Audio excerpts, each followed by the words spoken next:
আমি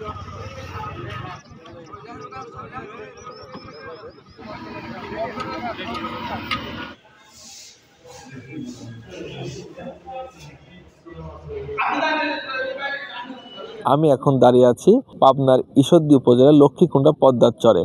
এই পদ্মার চরে দীর্ঘদিন থেকে হত্যা, কথায় কথায় গুলি ও পদ্মা নদী থেকে অবৈধভাবে বালু উত্তোলন করে আসছিল একটি বাহিনী, যার নাম কাকন বাহিনী। এই কাকন বাহিনীর বিরুদ্ধে গতকাল মধ্যরাত থেকে অভিযান শুরু করেছে পুলিশ, র্যাব এবং এপিবিএন।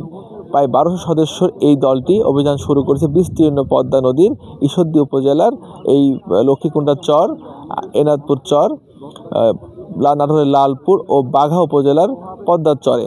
এই চর এলাকায় এই পর্যন্ত অভিযান শুরু করেছে পুলিশের এই আইনশৃঙ্খলা বাহিনীর বিশাল বাহিনীর এই সদস্যরা। এই অভিযানের নাম দেওয়া হয়েছে অপারেশন ফার্স্ট লাইট। এই পর্যন্ত এই অভিযানে 10 জন এই বাহিনীর সদস্যকে আটক করা হয়েছে। 5টি বিদেশি পিস্তল এবং বিপুল পরিমাণে দেশীয় অস্ত্র ও অবৈধ মাদক উদ্ধার করা হয়েছে বলে জানিয়েছে দায়িত্বশীল একটি সূত্র।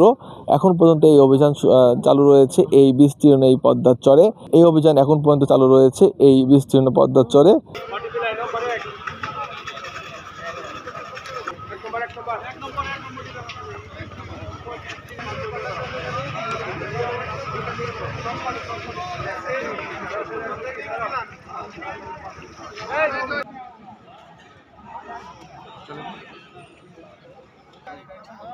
বিস্তারিত জানাতে জানি তো এখন এই ছিল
আপনাদের